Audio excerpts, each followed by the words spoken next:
Sunday evening. Almost said Saturday. Still kind of, I guess, in that mindset.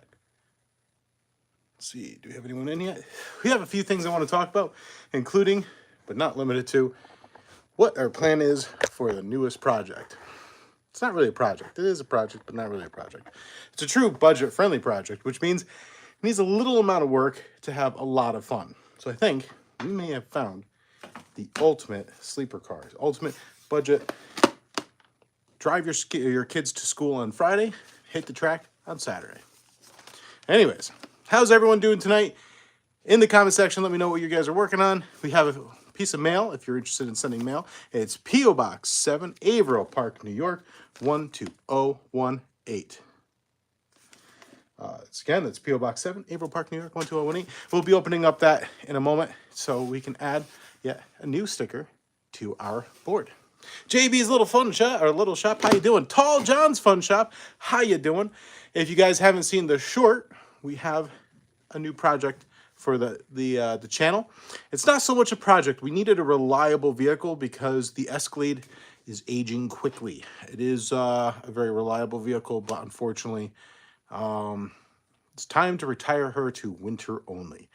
When I bought her, she was not as rusted as she is now, and the winters have really taken a toll on us. So we picked up, I like I said, I'm quite positive the best car you can buy so that you can go, like I said, to take the kids to school on Friday, to the track, long trips, and it's a good sleeper, you know? 4 doors means you can fit, what? More car seats. We have 3 we need to fit. So, Phillips, how you doing? Fluffy, how you doing? I'm working on a 84 S10. There you go. That's not one I see around here very often at all. Installing a blower. Hope to get it done soon. Heck yeah, brother. And we'll actually talk about what we're going to end up doing with the next one because nothing is good left alone. We have to do something. Now, we do have this thing right here. That is an Edelbrock cross ram, which would be great for dual superchargers. Not superchargers, turbochargers. Or we can go turbo or supercharger. It's up to you guys. We'll talk about it in a little bit. Philip says we're working on getting a 70 Olds Duster dirt track car. Ooh, that's really, really cool. Condition-wise, how is it? Fluffy, how you doing tonight? Again, we got a piece of mail right here. We're going to be opening, well, it's already opened up. I want to make sure that wasn't anything crazy, but we'll go ahead and show you guys that in just a moment. John Vickers. So if you guys saw the short the other day, you could tell that we picked up a full-size car. And I mean, it is not a little guy. But in its defense, the old Australians did a great job building that thing to feel very similar as far as driving. Like my, if guys, I don't know how many people would remember this, but my BMW 5 Series, my 2002 BMW 5 Series.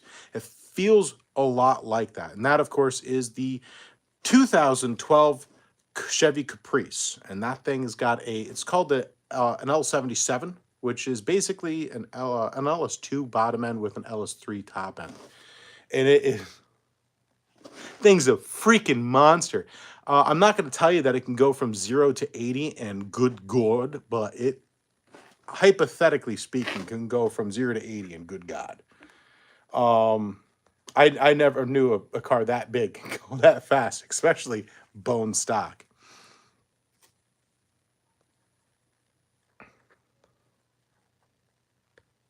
Oh, thank you, Tall John. Tall John just said, make sure you smash that like button.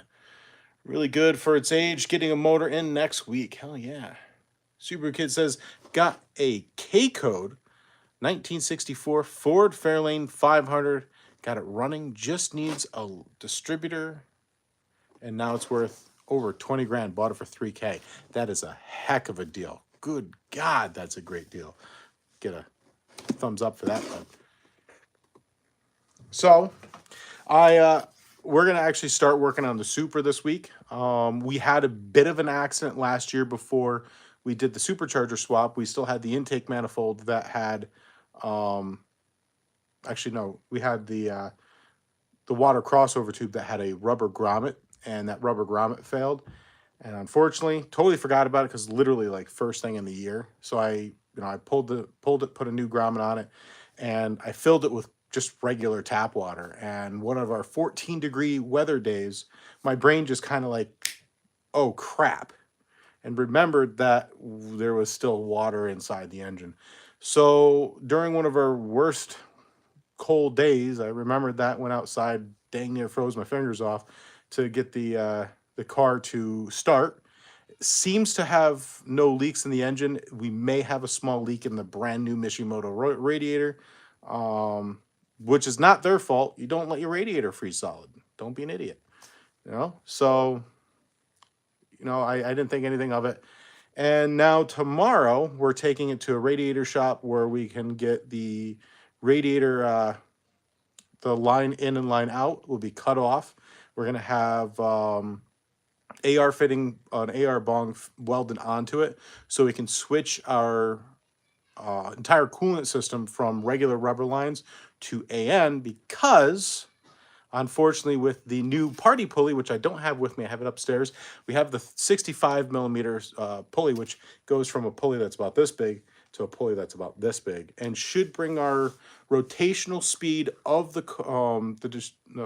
supercharger from around 10,000 RPM to around 12 to 12.5. So we're going to be able to produce a fair amount more boost. Now, if we want to be able to produce more power, instead of going with the even smaller upper pulley, what we'd want to do is put a larger pulley on the harmonic balancer, right on the crank.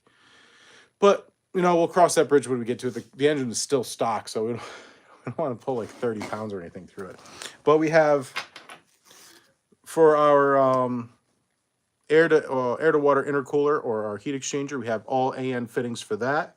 We have all AN line for that. That's this right here. We have all fuel line we need to pick up. So this is AN6. This is AN12. Radiator, I have to pick up the parts and pieces for that. That is AN20. And oil, we have AN8. So we have a lot of AN stuff. So if you want to stick around and learn how to use all the cool AN stuff, including Ys, we have fuel pressure regulators going in. We have modifications to the fuel rails. We have a lot to go on, a lot to do, including, we have the fuel. I think we talked about this in the past. Fuel lines or the fuel is running at like 160 degrees before running it down the track, and 170 degrees. So we have a coolant system we're going to be putting in for the fuel lines. We've got a lot going on for that. And then we have to do some rust repair in the Buick, which as soon as the race car is ready for the season, then we're going to transition over to that. And once that, we have a camshaft coming in the mail right now. And I think the only thing left for the Buick would be the timing cover and heads. Oh, and an intake manifold. So we'll be able to see some great stuff happening with the Buick very soon as well. We're going to run it fairly, what do you call it? I don't want to say it's a hot cam, but not really hot. So we do need to have a slightly beefed up head for that.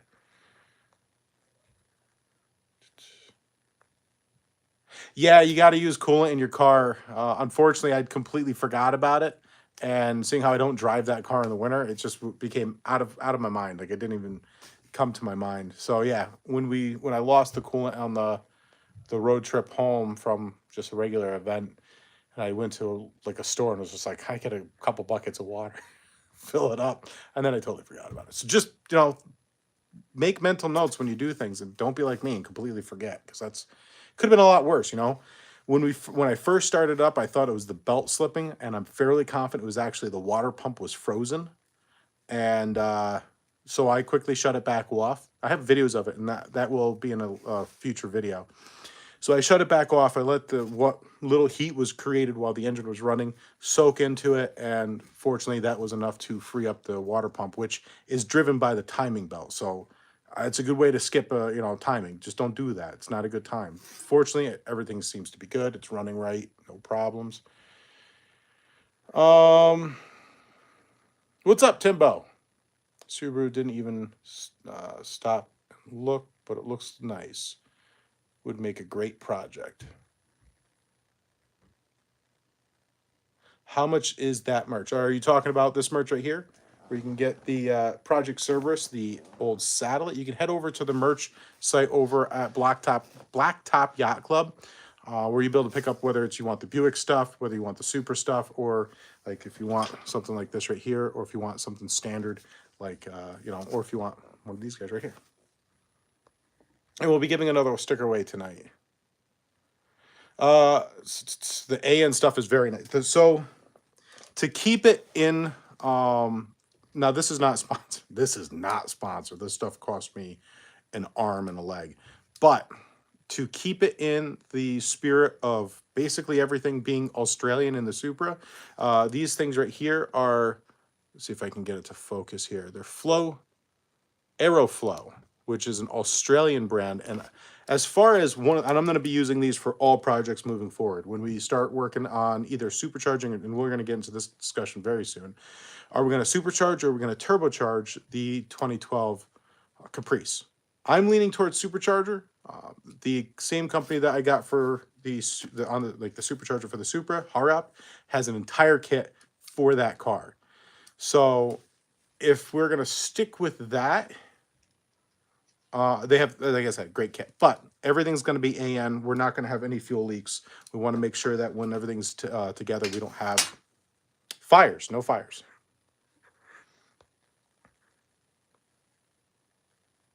See, John Vicker says, when I lived in Michigan, I always use coolant in my cars. I do too, but it was in the middle of the summer. Like, the Supra doesn't drive in the winter.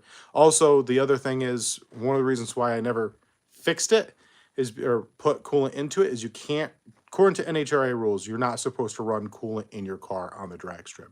That's because if it fails and you lose coolant on the drag strip, that is a absolute nightmare to clean. So at the drag strip, you're not supposed to run coolant. Mr. Mexican Spec, how are you doing tonight?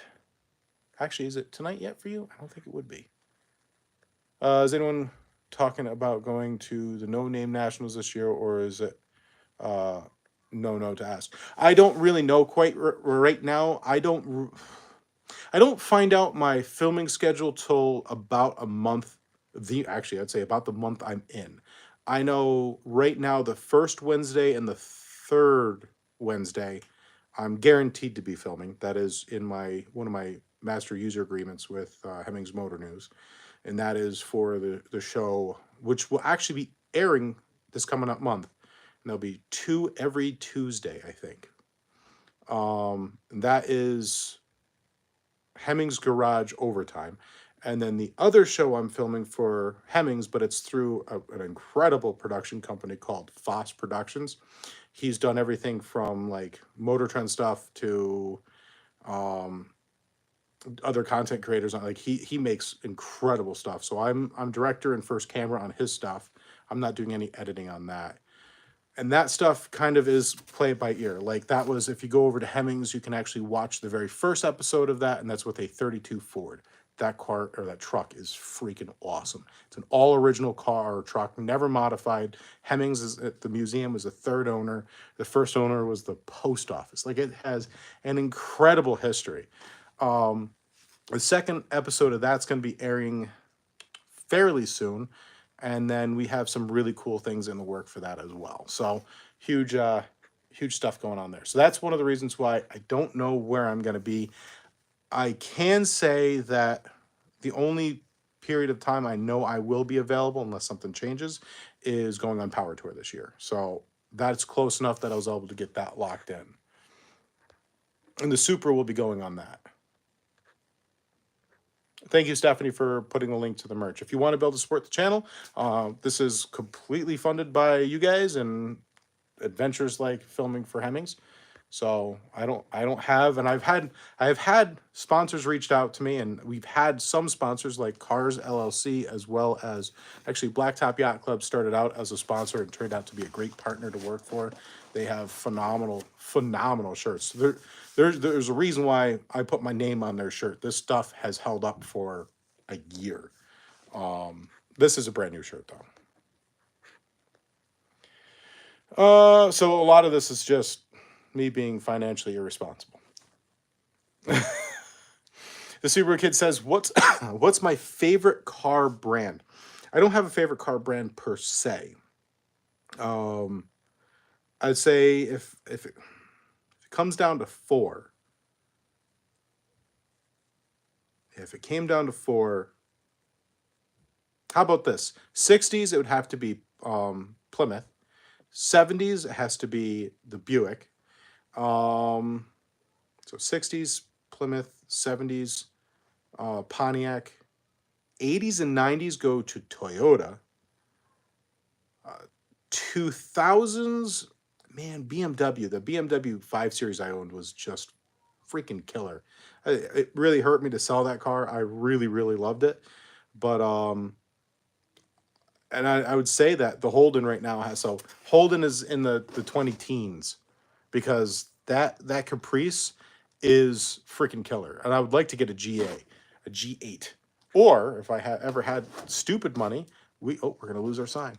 We could always pick up, the SS. The SS is freaking awesome. Coolants, not just freeze, protect, very important to rust, prevent all. Yeah. Well, again, you have to be careful. You have to make sure you're following the racing sanctions rules, or sanctioning bodies rules. And when they say no coolant inside your engine, you're not supposed to have coolant inside your engine. Now, if you want to prevent corrosion inside, say, an aluminum engine, just run distilled water. And, again, don't leave it in there like this idiot did. I get sidetracked very easily. As you guys can probably already tell. But you could also use water wetter, whatever it's called. And that will actually help the water be a better coolant, because the biggest issue with just water is it doesn't transfer heat very well. Yeah, fires suck. They really do. Junk Merle Garage, how you doing? I believe guys should head over there and hit the subscribe button over there. Anyways, yeah, fires suck, 100%. We should probably think about fire suppression systems in cars, because that's really a good conversation. John Vickers says, good Aussie products. Yeah, the Supercharger is actually an Eaton Supercharger that's been modified by an Australian company called Harrop. The intake manifold for the Supra is made by Elite Manufacturings. They're not a sponsor, but you'll see that I love their product so much that I actually put their sticker on here. They are not none of these. There's no sponsors on here, except for they did sponsor something and they did sponsor something. So other than that, it's either like I met the Roadkill guys at Hemmings when they filmed one of their episodes. A company that I really like, I put that on here. I got to meet Just Mopar Joe, and then you guys send stickers and we'll slap them on here. This guy was on the Great Race and he was a riot. And I know Lonnie over here, and he's really awesome. And I like that sticker. That's what's in. It's going in the Supra now, but the stage 3.5 clutch. But I like the sticker, so why not? Speaking of which, let's go ahead and open this up. Let's just catch up real here. Shop 209, my guy. If you guys haven't already checked out his channel, make sure you hit that subscribe button over there. Where have I been? I have been. I signed up with Hemmings, no longer as like a content creator where they I'm actually a director producer of 2 of their shows. So I'm a director of one of their shows, which means filming and stuff like that as well. And I'm editing and producing another one of their shows. And it's an absolute blast. So that's taken up quite a bit of time. Also, I've been buried with snow. It's not been a cold winter per se, but it's been very wet. And it's making working outside very hard. So one of the things I'm going to be using, hopefully, as we keep going this year, and I'm getting paid very well for what I'm doing now, I'm going to build a garage. So next winter, we will have no downtime. We'll be able to keep going. Okay, let's just read a couple more, and then we're going to hit on here. I want an F100 dual wheels 4x4 truck. I want a dually, but I kind of want a Dodge. That's just me, though. With a 351 carburetor engine. You probably, if it's a dually, you might want a bigger engine than that. What up, Moon Man? What up, Bad Tree Production? So Shop 209, I'm taking the Super on Power Tour this year, and if we do a Power Tour next year, I'm planning on taking the newest edition, the 2012 Chevy, or yes, Chevy Caprice, the Holden Caprice. So let's go ahead and open this up. And this, if you guys haven't already checked out his channel, is 6% recycled. And the first right here, that's for his channel. And this one right here is Michigan Makes, where he's doing a new series that he's going to be stopping at different shops and doing tours of vehicles and products being made in Michigan. So we're going to go ahead and we're going to put one of these stickers up on the board. If you guys want one of your stickers on the board, go ahead and send it to P.O. Box 7, Averill Park, New York, 12018. Stephanie, if you would be so kind, throw that up on there for me. So make sure you head over to his channel, hit that subscribe button, and I'm having a hard time. I don't have fingernails, so it doesn't really work getting stuff off. What are you guys working on? Shop 209, what have you been doing? So I have been like absent from life as on YouTube for a while, although that's changing as of this week because I have no filming outside of my own stuff to do this week, and that means we have a lot to catch up on. So I'm going to put you right here.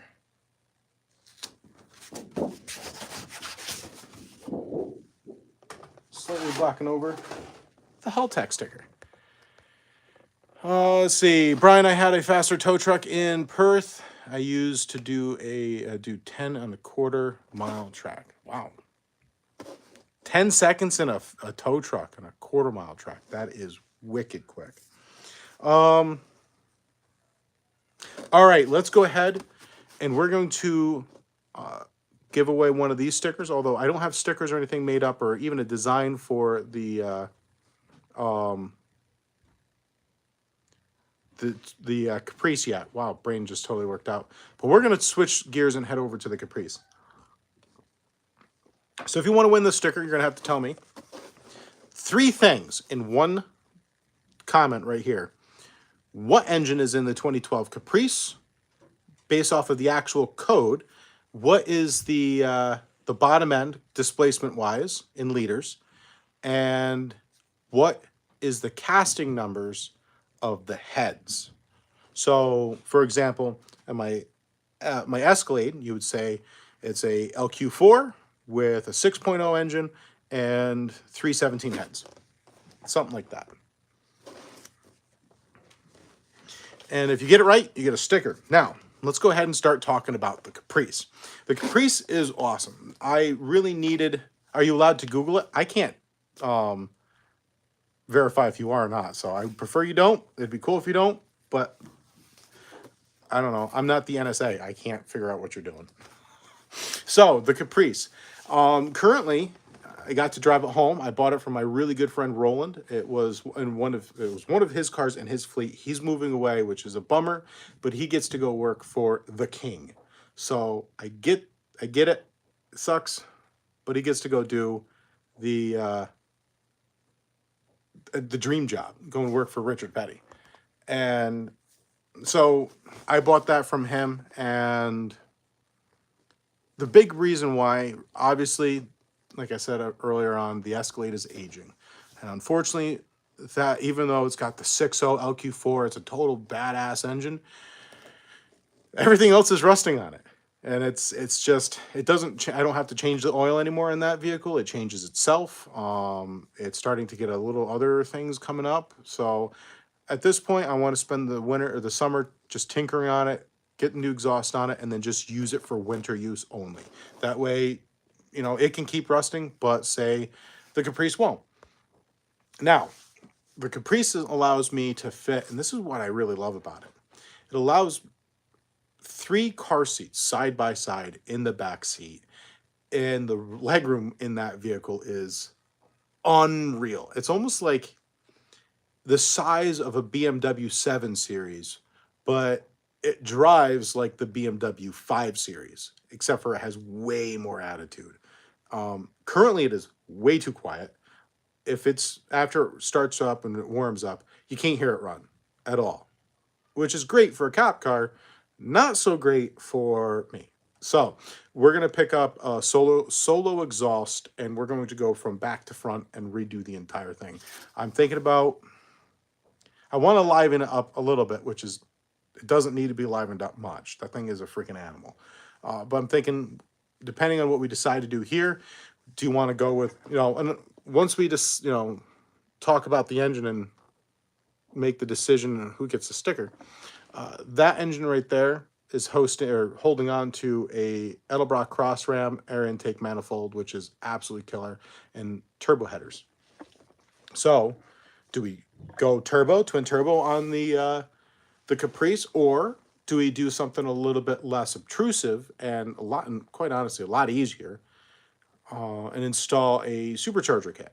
Now, as far as realistically, right, a supercharger kit, the one in particular is like $9,000. So it's not really budget, but once you start thinking about the fact that you really need a, it's not, so the L77 is not a V6. The 3.6 liter V6, I would not buy that car. Nope, couldn't force me. But we'll see if we keep going with that. But so the benefit of going with the supercharger is you can just throw on regular headers that are already made that are for that car. They'll clearance the oil pump, they'll clearance the power steering rack, they'll the steering box itself, they'll clearance everything, and it just bolts in. And from there, everything else is pretty straightforward. Now you can it has a ram air intake on it, so on the front of it, it's all nice and clean. There's no fabrication really. It just needs to go on. It's originally designed for the SS, which I think will end up being pretty much a plug and play in our application, but I guess we'll find out if we go that route, which I'm leaning towards. So I'm wondering what you guys think, turbocharger or supercharger. And again, if you want to win a sticker, what engine is inside the 2012 Caprice, and displacement, so the model number or the code for it. So again, like the Escalade has an LQ4. What's the code? What's the engine?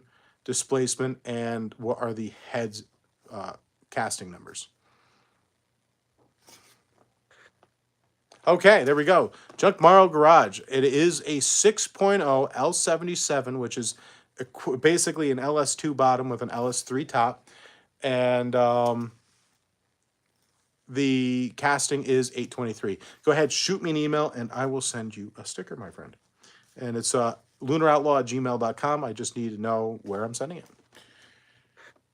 So yeah, we can now focus right on the car, and I'm being attacked by parts for the Supra. The big thing we really need to kind of talk about is turbos can be budget, right? You see the Chinese hair dryers all the time. You slap them on there, and you really want to make sure you have a good wastegate on that, because or boost controller, because that may be budget when you buy it, but when that thing lets 50 pounds of boost inside your engine, there's nothing budget about that as you throw a rod through the side of the block.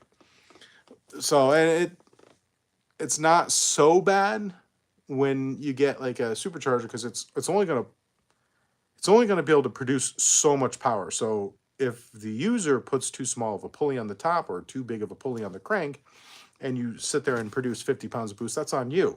It's not the turbo. It's not because of turbo where all of a sudden it's like, oh yeah, well, you put a $200 or $300 turbocharger on your engine, and the wastegate stayed open, and that thing freaking spun the impeller up to Mach Jesus, and the compressor spun equivalently.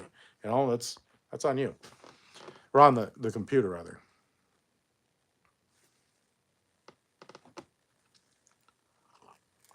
It's not an LS3.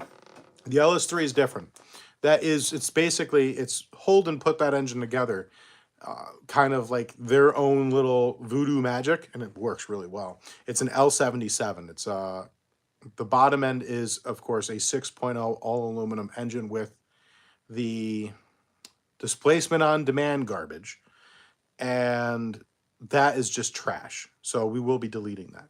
The top end of it is the LS3 heads, which are the 823, which is actually the same heads that are sitting on that engine right there. They're just, these are dirty. So, no, the casting number is not a 186. It is 823s. So the sticker is going to Junk Morrow Garage. We have one more sticker to give away tonight too, but we'll cover that in a little bit. So let's go ahead and switch gears. What do you guys think we should do? Now, we did a supercharger on the Supra, and we're going to be going in a lot more in depth on the Supra this year. But what do you guys want to see on the Caprice? Do we do another supercharger, or do we do a turbocharger? We are going to have to do a cam, because getting rid of the AEM garbage, the automatic fuel management, and displacement on demand, we're going to be deleting that. So realistically, we should see all new lifters, obviously, new cam.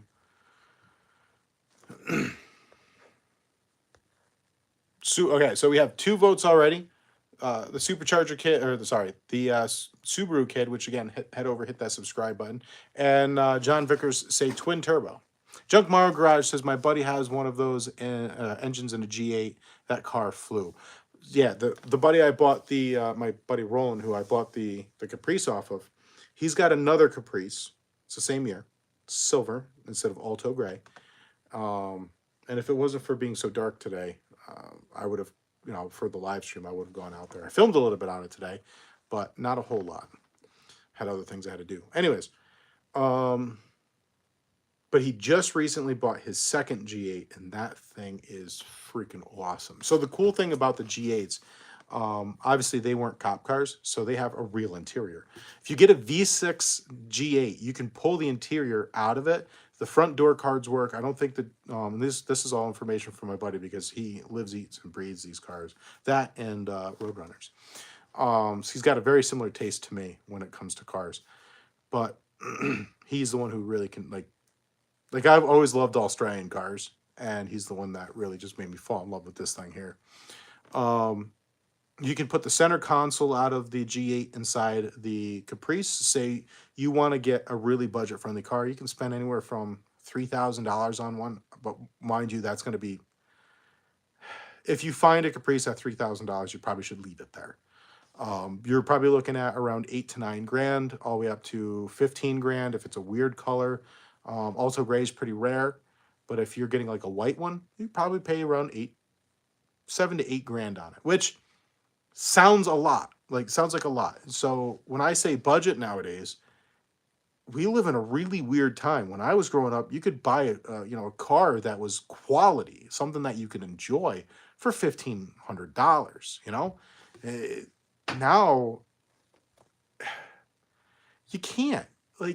Everything in marketplace, everything you see is just astronomical. It doesn't matter. I figured, oh, maybe it's just because I love 80s cars, things like that. But golly gee, no, it's bad. People are selling junk for $2,000, legitimate scrap for $2,000, and it's rotted out garbage. This hobby is under assault from all kinds of forces, but this isn't helping. The I know what I got mentality is just sweeping through anywhere you can buy cars. Facebook Marketplace might as well be Craigslist. It sucks. Let's face it. It's every time you load or upload something, it's 8 million people. Oh, is this still available? It's garbage. John, I thought we were going to be looking at a huge market crash, and we started to. Honestly, we did. And then all of a sudden, the Mecum auction in the beginning of the year went, and the cars that went at that auction made no sense. Like and I'm not saying someone's doing this, but it was almost like someone, or like they were inflating the prices. It was insane. So I would love to see car prices drop. It's really, really bad. How you doing, one-eyed cat? But it's crazy because now you can, now if you want to get a Ford cop car, more power to you. The Crown Vics are incredible. They're very reliable. I've never owned one, but I've known a couple people that have. The parts are starting to get a little scarce for them and a bit expensive. They're aging. You know, any old car, you know, they're starting to become, you know, the last one was made in 2011, I believe. 2011, 2012. Those are the better ones too, by the way. Like 2010, 2011. You can get those, and the suspension is way better than the earlier Crown Vics. They look exactly the same, though.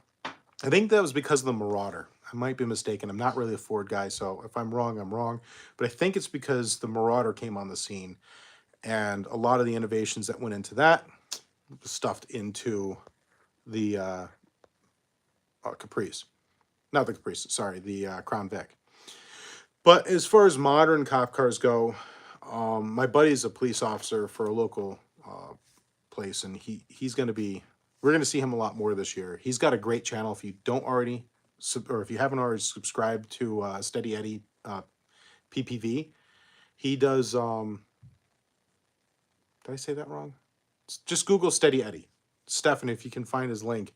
But he does a lot of really, really great drone stuff. And he did a lot of drone stuff for us a couple years back when we bought the 63 Cadillac Coupe de Ville, and he's going to be doing a lot more drone stuff for us. And I would really like you guys to go hit the subscribe button for him. See if we can't get him, you know, up to like some big numbers. Let's see. Can you supercharge it and turbocharge it? You can. The thing is, like, if we're going to supercharge it, turbocharge it, we have this guy right here. So if you're going to run a twin turbo supercharger setup with a twin throttle body setup, it's really neat. This is the way you want to do it if you're going to do twin turbo.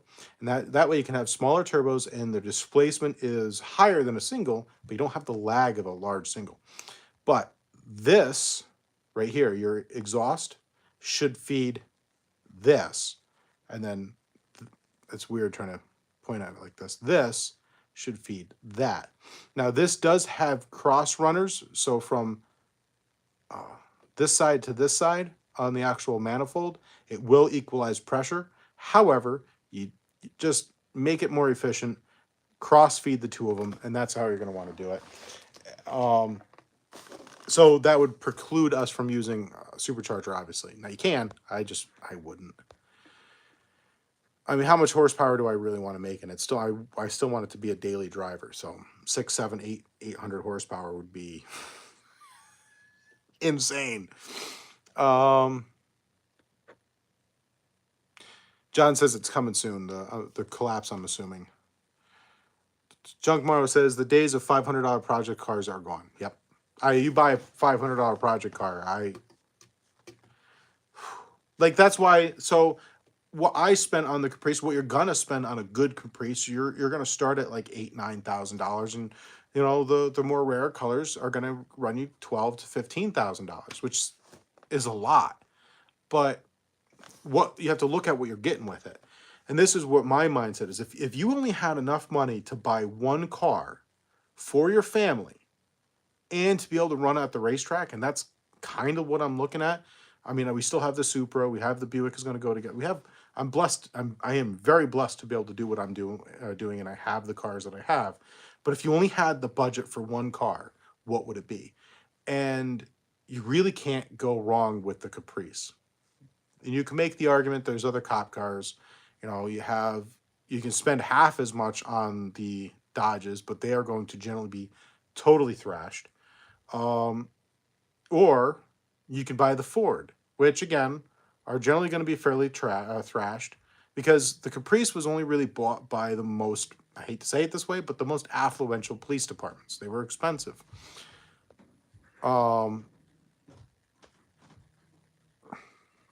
at the end of the day, the benefit of it is it's got a lot of space in it, right? So you can fit 3 kids in the back. And it's got an LS based engine. So it's got the, like I said, LS3 2 bottom and the LS3 upper. So it's got the L77, which is again just Australian voodoo magic to make the perfect engine. Ron English says, you're new to my channel. I could have sworn I've seen you on here before. If not, God bless, man. Thank you for joining us.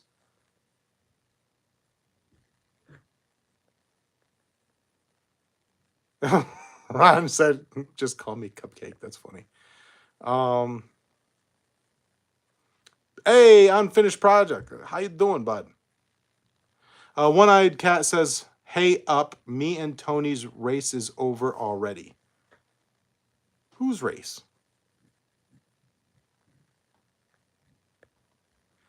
All right. Go to Carpart or IAA and start your project. So the one thing that I would actually, I think it's called GovBros, something like that, government auctions. Those are the ones I've been looking at.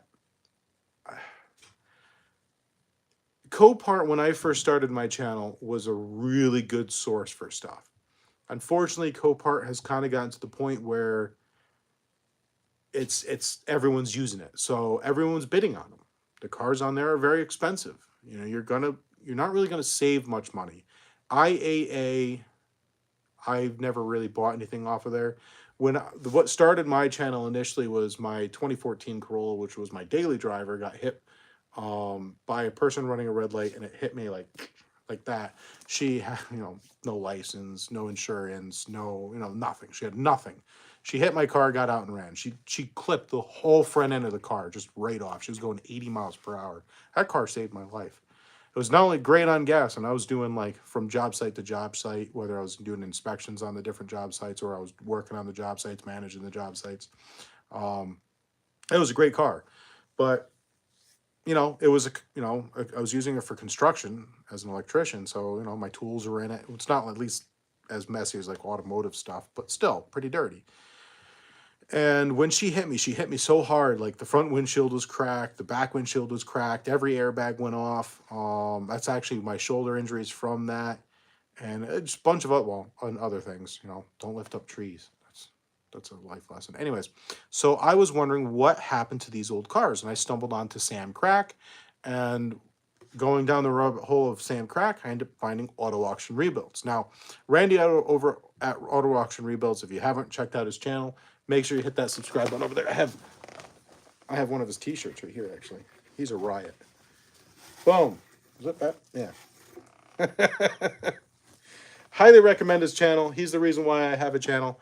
He was actually the first person ever to give me a shout out. He brought me up from, I think I had like a couple hundred subscribers to close to 1,000. So I have a lot of respect for him, and I really like his content. So make sure you hit that subscribe button. But yeah, the cars back then were cheap. I bought, my wife's Mini Cooper for $400. I bought my BMW 5 Series for $250. And the prices on stuff there I've been watching have gone crazy. Everyone knows about it. It's no longer a secret. John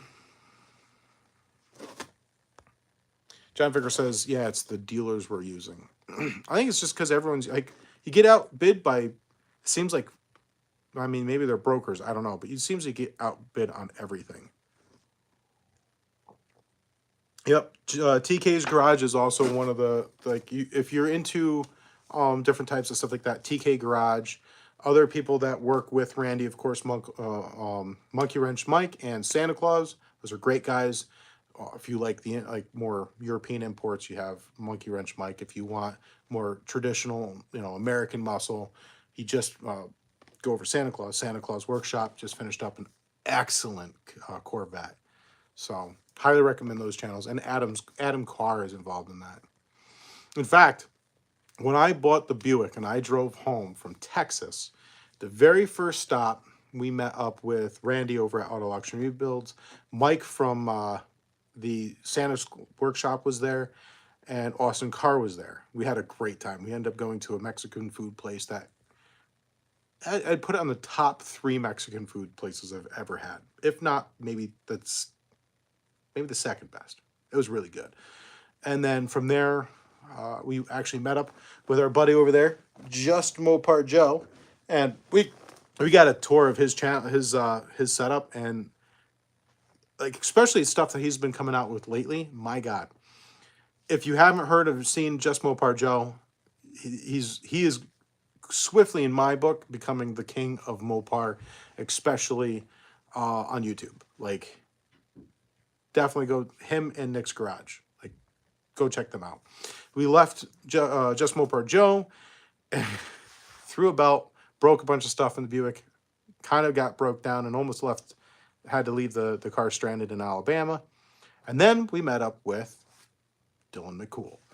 And there are a lot of people that they'll play the kind of character that Dylan is in real life, and what you see on TV is what you get with him. He is like just super down to earth and a great dude. And from there, we left and we got up to Tall John's Fun Shop, where we hung out there for the night. And in the morning, we left with very little drama, just some electrical issues. And from there, yeah, we met up with, we went right all the way up to Virginia and met up with John Wilburn.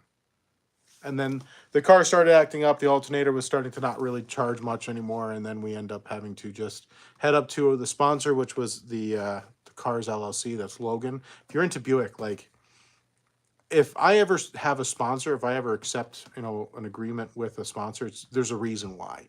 I mean, it's beyond the fact that they're helping out the channel. It's because I like their product. I get crap all the time that I have no interest in.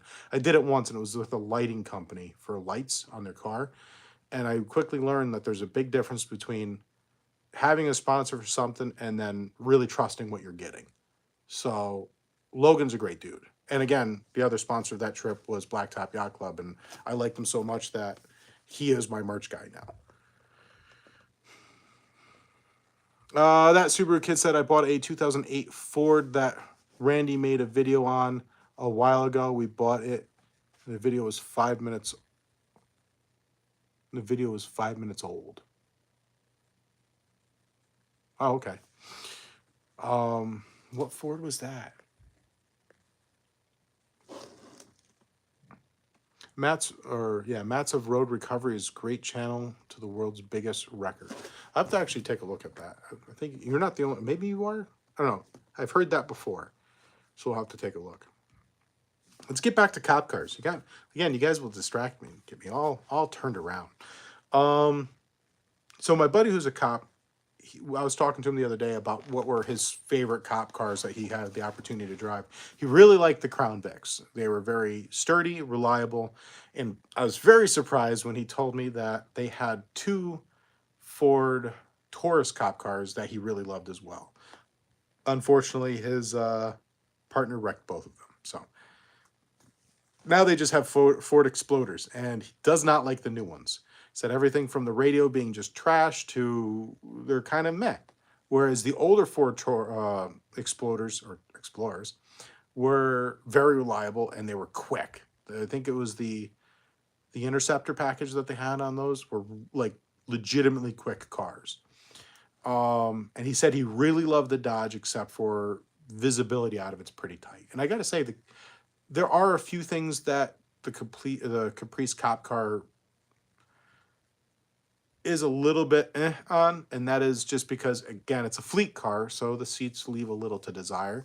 But you can go to a record yard and pick up a set of seats out of a G8, or the older G8s, and put it in the car, and now you have nice plush seats. And it does have a little bit of a hard time looking out the back of it, but maybe that's just because I'm used to driving, 80s cars. There's freaking windows everywhere. Oh, okay. So you got the Ford Super Duty. Gotcha. John Vigor says, I love the Aussie Commodore cop cars. Blue painted V8. Well, that's what it is. In Australia, it's the Commodore. And the car's awesome, guys. The car is freaking so awesome. If you're ever looking for a car that you can race on the weekends and you have to have only one option, like, oh my God, the Caprice is the way to go. And it will burn the tires off. If you watch the short, like that thing had no problem just doing, you know, a power brake, not a neutral drop. If you watch the video, that wasn't a neutral drop start. That was just put your foot on the brake, do the whole, like, get it just right, and then just let it go out of it. Ooh, boy, that thing was just like, what tires? Burn them right off. And then right into donuts, because that's what cop cars are for. They're just burnouts, or donuts. Where else are you going to get donuts? Dunkin' Donuts? Nah. What year is my Skylark? Mine is a 1970. That one right there, the parts and pieces that are on it, they're off of the old Stage 1 GS. That's why the hood is obviously not a regular Skylark. I actually saw in Facebook Marketplace a few weeks ago, someone was selling a Stage 1 GS, and it had a regular Skylark hood. So unless they lost their hood in a wreck or something, I have no idea why I would have a regular Skylark hood.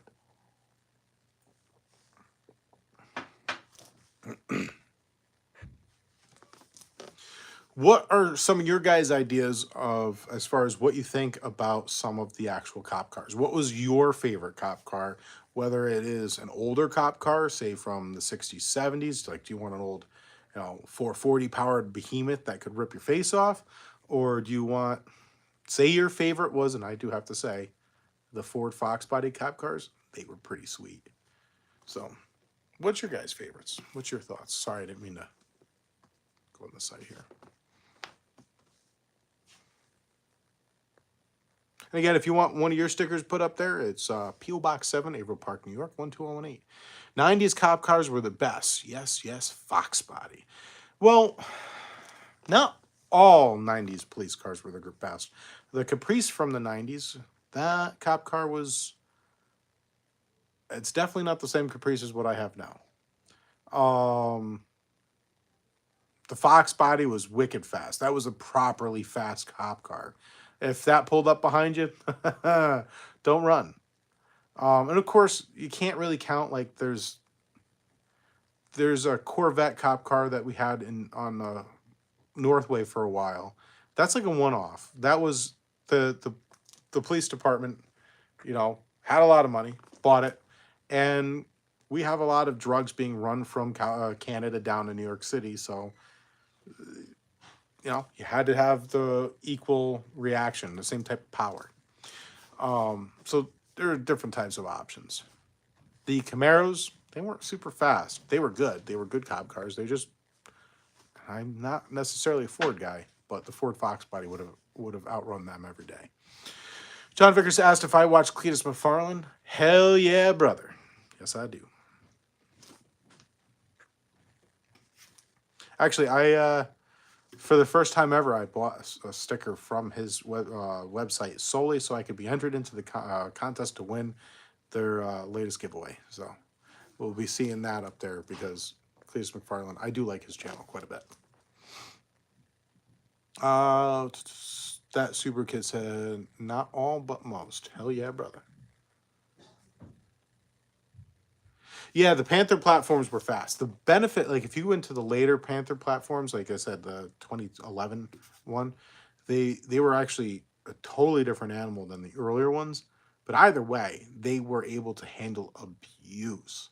Now, there's a reason why that Crown Vics, taxi cabs, cop cars, their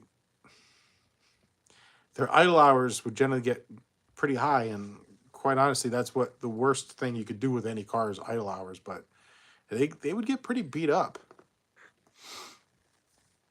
Junk Moro says, town unused to live, or he used to live in, had early 2000 Impalas as cop cars. I thought they were just goofy looking. Yeah. So I would say they're my favorite. My buddy had one of those Impalas. It was, I don't know if it was a cop car or not, but it was an Impala. And we left. So we spent, I can't remember how many weekends working on this dang thing. And, it had headers. It was, the thing was wicked. It was meant to be a total freaking monster. And we were at, I it was a taco joint. I can't remember, on Wolf Road in Albany. And he comes out of that thing like a bat out of hell. And then as he's starting to straight out, he looks at me in like a face of horror. The throttle body got hung up and just wide open. The thing, mind you, was straight back exhaust, no mufflers. The thing's screaming its head off, and it's just bouncing. As thank God I had a rev limiter. It was just bouncing off the rev limiter. It's like, ah! Oh, we were gonna die. Finally, he throws it in neutral and turns the engine off. It was terrifying. Oh, maybe he turned the engine off. And then, either way, we didn't die and the car didn't blow up. But that thing was terrifying. But they are cool. They're very big. They do not handle very well. That Super Kid asked what my very first car was. My very first car was a 1988 Toyota Supra Silver with turbo, a Target top roof. And was that a Target top car? Yes, that car was a Target top car. I bought it at 14 years old. I worked all summer hay baling, and yeah. I worked at the Scotticoke Fair in the grandstands, you know, carrying the sodas, coffees, and stuff like that, and selling it. And I did all that I could afford to that car, and my mom found out and made me sell it. So that's my obsession with the Mark III Supras. That's why I've owned a total shit ton of them. That's why I have 2 of them now, and I'll probably buy more because, you know, I'm masochistic. I know that they have a load of problems, and I've been through all of them. If you want your wall to be a little bit lighter, buy a Mark III Supra. If you want smiles per mile, buy a Mark III Supra. They're great. They're kind of heavy. I got my Supra down to 3,300 pounds, but they were originally like 3,800 pounds. Mopar Al, the man, the myth, the legend. He's actually got quite a few great projects on. If you guys have not checked out Mopar Al, make sure you hit that subscribe button, and you will not regret it. Hey, there's Tall John. So yeah, if you want to have a scary time, have your throttle body get stuck open. That is about your coming to God moment right there, especially in busy traffic on Wolf Road, which for people that don't live in upstate New York near Albany, Wolf Road is possibly like trying to cross all the lanes like we did, let alone in full throttle. That place is busier than like it's like 6 lanes wide, and someplace it's a little bit more narrow, and it's just packed. Not as bad as part of Central Ave where we would have died. 100% would have slammed into something, and everyone would have lit on fire, and half the town would have burned down. But yeah, it was nuts.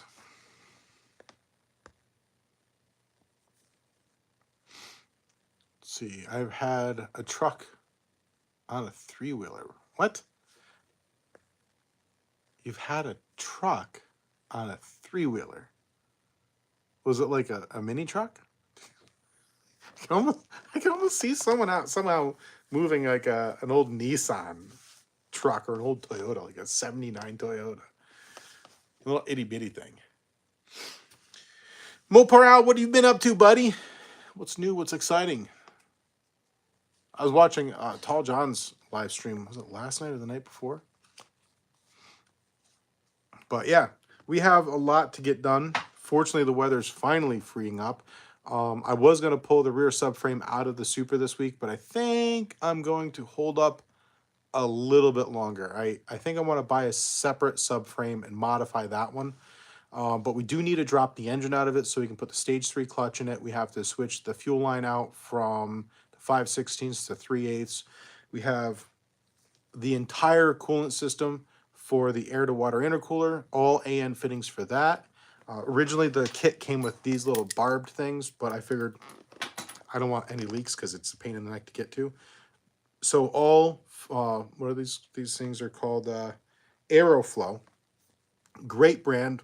Far better than what I've seen a lot of other manufacturers with their AN fittings. You do pay for it, and I know I did.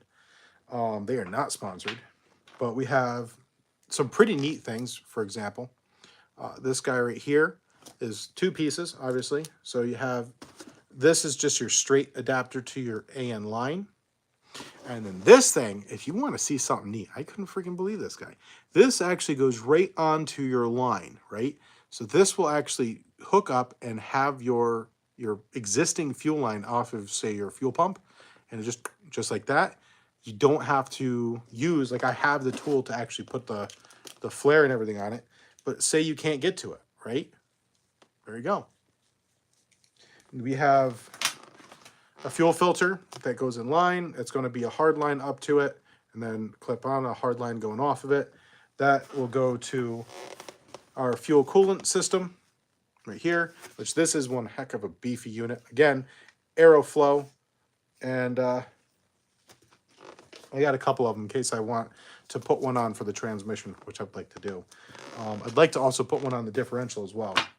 That will come out and then go split like this, and that's going to power up to our fuel rails.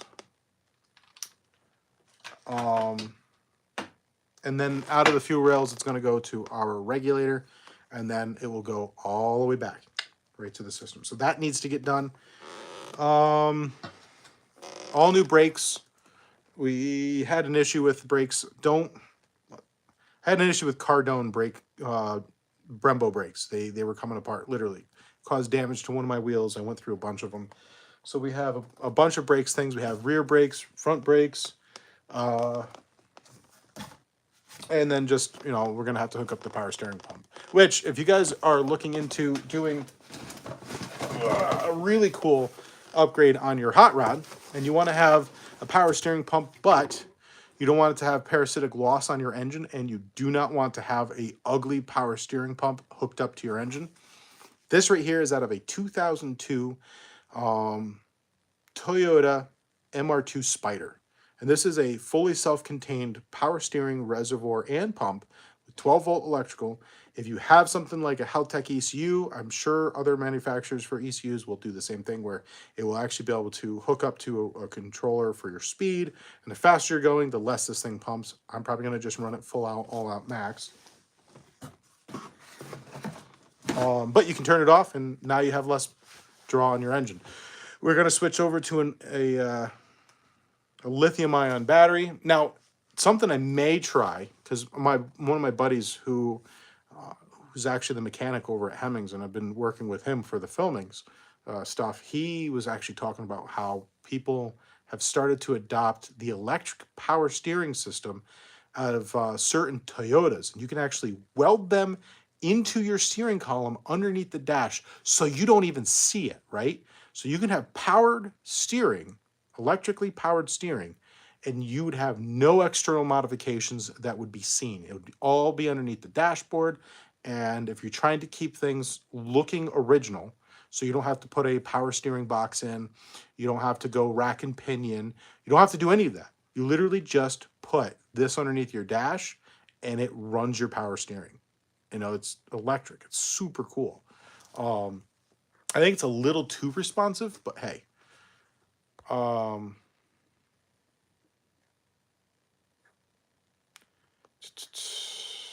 William is asking, the Datac is getting a cam and a turbo? No, so I just replaced the Datac as a daily for my family. The Datac will remain for hauling stuff, towing stuff, and winter use. Unfortunately, she's getting a little bit worn out. The engine's fine, transmission's fine, everything mechanically it's running fine. Has an exhaust leak, but it makes it sound better. Has an exhaust leak. But the issue is it's starting to get a lot of rust. And I was really looking at something that would be able to be better on gas, still have a V8, because that would be interesting, like a gas efficient V8. Yeah, okay. So yeah, we went ahead and we picked up a 2012 Holden manufactured Chevy Caprice police pursuit vehicle, and the thing is freaking awesome, wicked cool.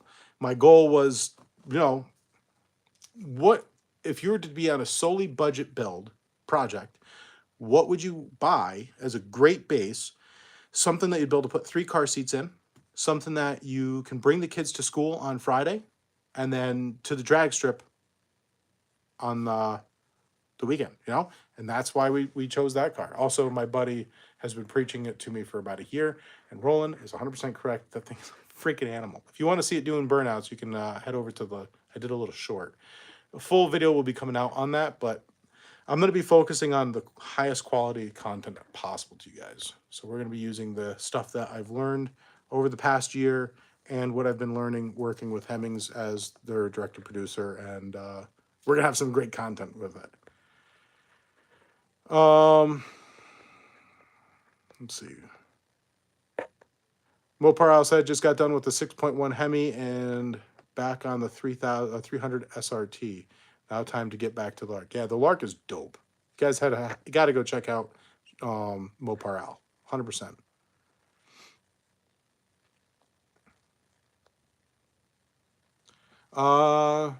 You can use them on braided lines. Yeah, we have a lot of braided lines. We're not going to use all of this for one project, but I'm fairly confident that almost all my cars are going to be going AN fitting. They're less likely to leak, and yeah. Whoops, what did I just do? Whoa, come back.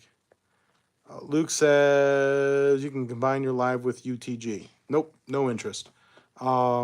Especially after this past year, a couple of things that he had said to someone else. Because I don't know, we're like high school and Mean Girls or something where we're playing telephone. One person tells another person to tell another person, that type of thing. I'm okay. Yeah, nope. John Vickers, have yourself a beautiful night, man. But, let's see. Actually, funny enough, so I don't want to upgrade the rear brakes on the Supra. The reason why I don't want to upgrade the rear brakes on the Supra, as far as size-wise, is I want to be able to run 15-inch tires. So if we need a little bit more grip, we can get a set of 15-inch wheels on there and a set of Nicky Thompson ETs. So I got some really awesome, and these guys, not sponsored, these are Stop Tech. These are actually the same brand wheels that my buddy put on the Caprice before I bought it. And so this should help with and of course, this is our emergency brake. We have all new brake pads as well as hardware for this. This is hopefully going to help a little bit. But I don't want to go too crazy. Like, we put a whole set of significantly larger rotors and calipers for the front. Brembos, so they're Mercedes-Benz Brembo brakes in the front for the calipers, and the rotors are out of a Nissan 350Z Nismo. Yeah, so we have a ton of parts going in that car. And we actually, if we can sneak over here, you can see we have new cam gear bearings in, and looky. We just need the actual cam gear, which will be here this week, timing cover, and heads, intake manifold. And before you know it, the Buick's going to be going back together. Yeah, those are the rotors for the back, which are hefty. I bought brand new rotors because I had and I bought a new line lock because the line lock froze up on the drag strip and actually ruined a set of rotors and boiled off. It just did a whole bunch of damage. But you can see now, again, this car is more built for autocross than drag racing because these are the front brakes. And of course, these are off of a Nismo 350Z. And we went from a single pot front brake caliper to a 4-pot Brembo brake. Because I don't know why Toyota, in their infinite wisdom, decided that you needed, inside your Toyota Supra, which was not super fast, like, let's be honest, right? And those are actually the exact same ones that were on the car before the line lock seized up and did a lot of damage. And I was worried that they were warped. They may not be, but I figured just buy a new set. They put a single pot, really crappy brake and like the smallest freaking rotors on the front. Terrible. 3,800 pounds those cars are factory. I mean, I put a lot of work into shaving weight out of the Super, and it's still, and I mean, I took 200 pounds out going from a cast iron straight six to an aluminum V8, and it's still like weighs 3,300 pounds. So, yeah. But yeah, we have all kinds of cool things here, and it's just a matter of waiting some nice weather, and we finally have it. First thing, of course, I said this earlier on, the very first thing we need to do is pull the radiator out. And if you guys look at the engine, you can actually see the coolant line runs in between the belts with the 80 millimeter pulley. It's really, really close. The 65 millimeter pulley, there's not a snowball's chance in hell that thing's going to work. I will just cut through the coolant line, and that's it. So the radiator's out. We have to get the inlet and outlet cut off and an AN fitting welded onto it. An AN fitting is going to have to go on the upper water crossover, and actually the kit that I might buy, the new crossover tube I might buy, is from 1UZ Tech. It's like $400. I emailed them today because I don't see any spot for the coolant temperature sensors to go into it. So I need that. I need them. My wiring harness is designed to rely on that location, and I'm not modifying that wiring harness because it was put together by Cartoon New Zealand, and it is expertly put together. So yeah, so it's got to get cut off and fittings welded onto it, and it's got to be pressure tested because I froze it because I forgot that I had a catastrophic failure very early on, way before I put the Supercharger on it this past year. And one of the little black off coolant line things that you could buy, they suck. Now they say that they're able to handle the heat from the heating system or the coolant system, but what ended up happening was it swelled up and popped, and it was bad. So that whole system's going away. I won't have to have black offs. It's just I just have to figure out about the coolant locations. And it is 71 minutes in. It's actually, tonight went by real quick, guys. I'm going to hop off. My voice is starting to hurt. You guys have yourselves a beautiful night. It was awesome hanging out with you. Remember, keep it shiny.